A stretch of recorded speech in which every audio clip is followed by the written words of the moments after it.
आज हमारे साथ राष्ट्रीय लोजपा के लोक जनशक्ति पार्टी के मुख्य प्रवक्ता चंदन सिंह है। कमल तक यूट्यूब चैनल पर स्वागत है आपका सर। धन्यवाद सर, जी लोकसभा चुनाव 2024 को लेकर के आपका जो दो गुट देख रहे हैं कि दो गुट बना हुआ है इस समय, माननीय चिराग पासवान का और माननीय पशुपति पारस जी का। इसमें आप लोकसभा 2024 को एनडीए गठबंधन में किस प्रकार देखते हैं? देखिए, दो गुट नहीं है, दो पार्टी है। और हमारे पार्टी के साथ हमारे सभी सांसद हैं। माननीय प्रधानमंत्री जी के नेतृत्व में अब की बार 400 पार पर काम कर रहे हैं हम लोग। और देश भर में जहां राष्ट्रीय लोक जनशक्ति पार्टी के कार्यकर्ता भी हैं, को जीत दिलाने में हमारे नेता और मेरे स्वाभिमान आदरणीय पशुपति कुमार पारस जी के नेतृत्व में बिहार के 40 लोकसभा पर एनडीए भारी बहुमत से इस बार जीत हासिल करेगी। तो हम लोग काम कर रहे हैं। लेकिन फिर भी एक ही जगह, एक ही परिवार का दो पार्टी अगर आया है सामने, तो उसमें तो ये प्रतीत होता है मतों का बिखराव। बिल्कुल नहीं। देखिए, चिराग पासवान जमुई से सांसद हैं, वो जमुई से चुनाव लड़ेंगे। हमारी पार्टी ने या हमने कभी दावा नहीं किया कि हम प्रत्याशी देंगे। वो अलग बात है कि चिराग पासवान हाजीपुर पर अपना दावा रखते हैं, तो दावा कोई कहीं से भी कर सकता है, लोकतंत्र है और हम इसका सम्मान भी करते हैं लोकतंत्र में। लेकिन चिराग पासवान जमुई से चुनाव लड़ेंगे। अभी विगत दिनों से देख रहे हैं कि जमुई में वो लगातार जा रहे हैं। ठीक है, अच्छी बात।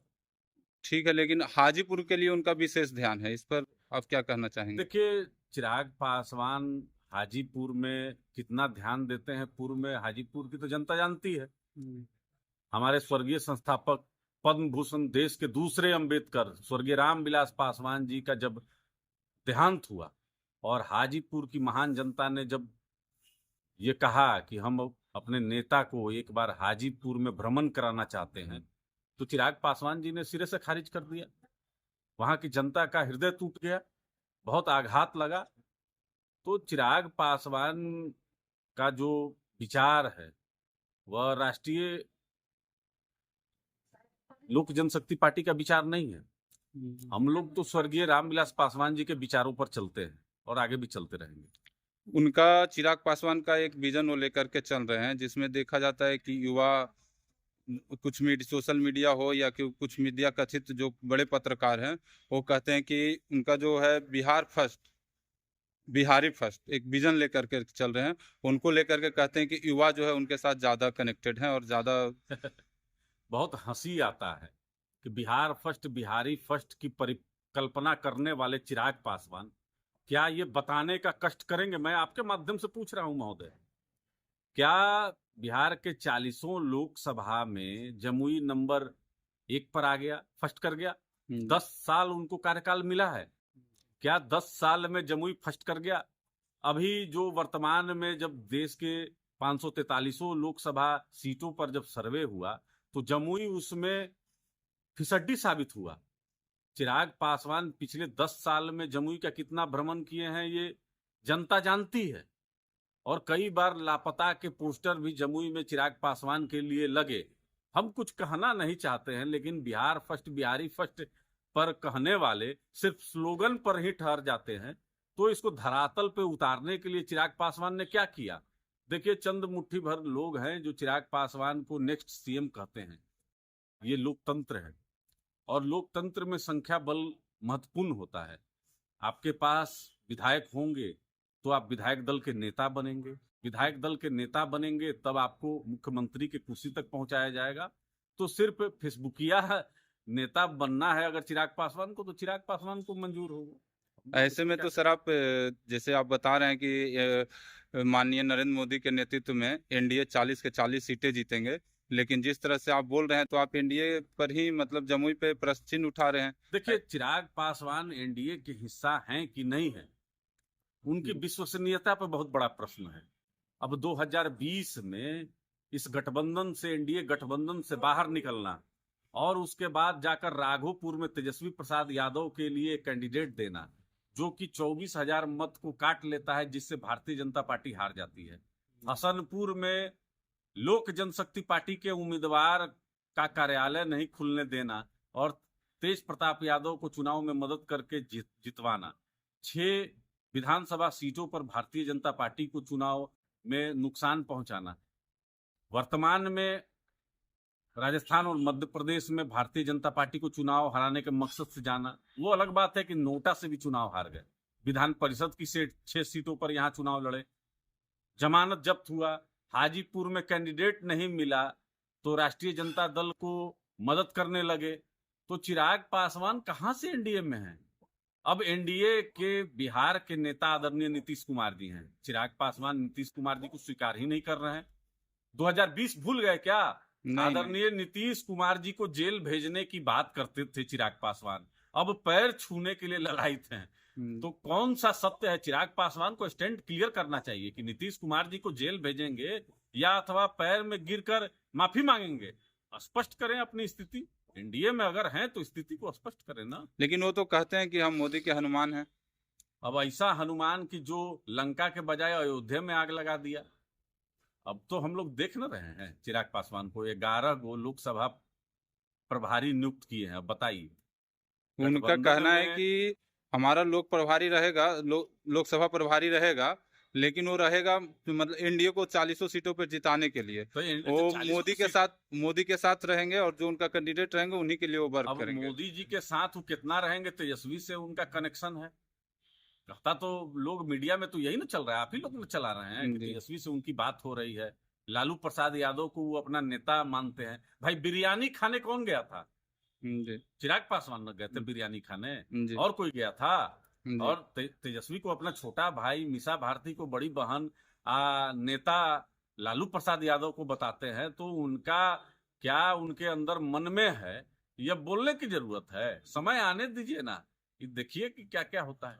जैसा कि आपका वक्तव्य है उस हिसाब से अगर देखा जाए तो उनकी माता जी जो हैं उनको राज्यसभा चुनाव के लिए उनको एनडीए से बीजेपी भारतीय जनता पार्टी से वो कैंडिडेट के रूप में देख रहे थे, लेकिन भारतीय जनता पार्टी ने दिया नहीं सीट राज्यसभा का। अब देखिए, चिराग पासवान गठबंधन में बात ना करके मीडिया में बात करते हैं। तो अब माता जी को राजनीति के लिए राजनीतिक इस्तेमाल कर रहे हैं। हम लोग तो बहुत सम्मान करते हैं आदरणीय रीना पासवान जी का, स्वर्गीय रामविलास पासवान जी की पत्नी है। और हम लोग आदरणीय राजकुमारी देवी जी का बहुत सम्मान करते हैं, वो प्रथम पत्नी है। तो अब चिराग पासवान अपनी माँ को भी राजनीति के लिए इस्तेमाल करते हैं, यह ओछी राजनीति है मेरे हिसाब से। उनको राजनीति में घसीटना नहीं चाहिए। अब भारतीय जनता पार्टी बड़े भाई की भूमिका में, उनको तय करना है, उनकी सीट है कि राज्यसभा में आपको मिलेगा नहीं मिलेगा, बात करनी चाहिए थी। इस तरीके से हंसी का पात्र बन जाना कहीं भी। तो मैं इसलिए बार बार आप लोग के माध्यम से कहता हूं कि चिराग पासवान को बिहार की राजनीति की समझ नहीं है। उनको बढ़िया तरीके से अभी राजनीति सीखना चाहिए। सिर्फ फोटो खिंचाना, रील बनाना, फेसबुकिया नेता कहलाने से अच्छा है कि स्वर्गीय रामविलास पासवान जी के जीवनी को पढ़ें और आदरणीय नीतीश कुमार जी को फॉलो करें, आदरणीय पशुपति कुमार पाल जी को राजनीति में फॉलो करें, तब राजनीति सीख पाएंगे।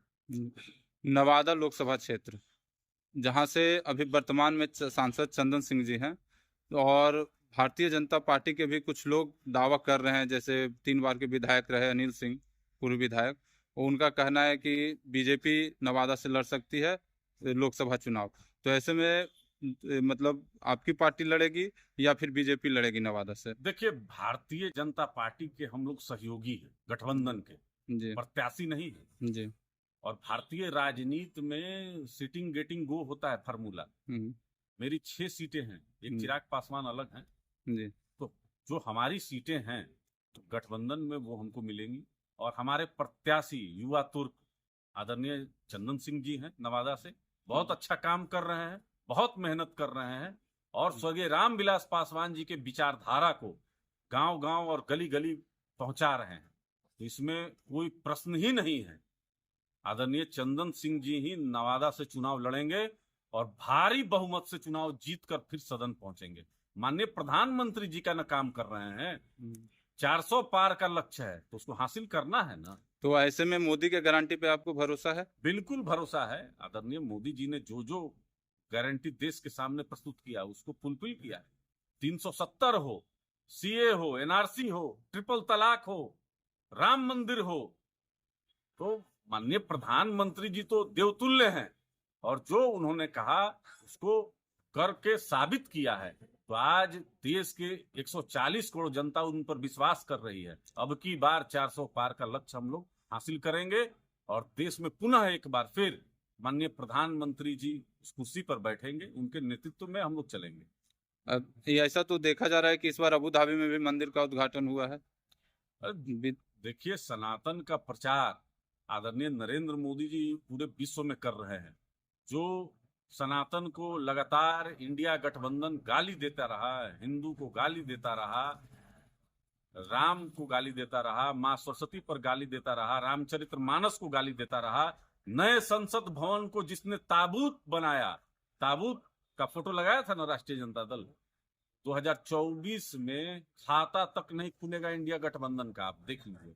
तो क्या ऐसे में क्या कयास लगाया जाए कि 6 सीटें अगर आपको भारतीय जनता पार्टी देती है तो क्या चिराग पासवान महागठबंधन के साथ जा सकते हैं?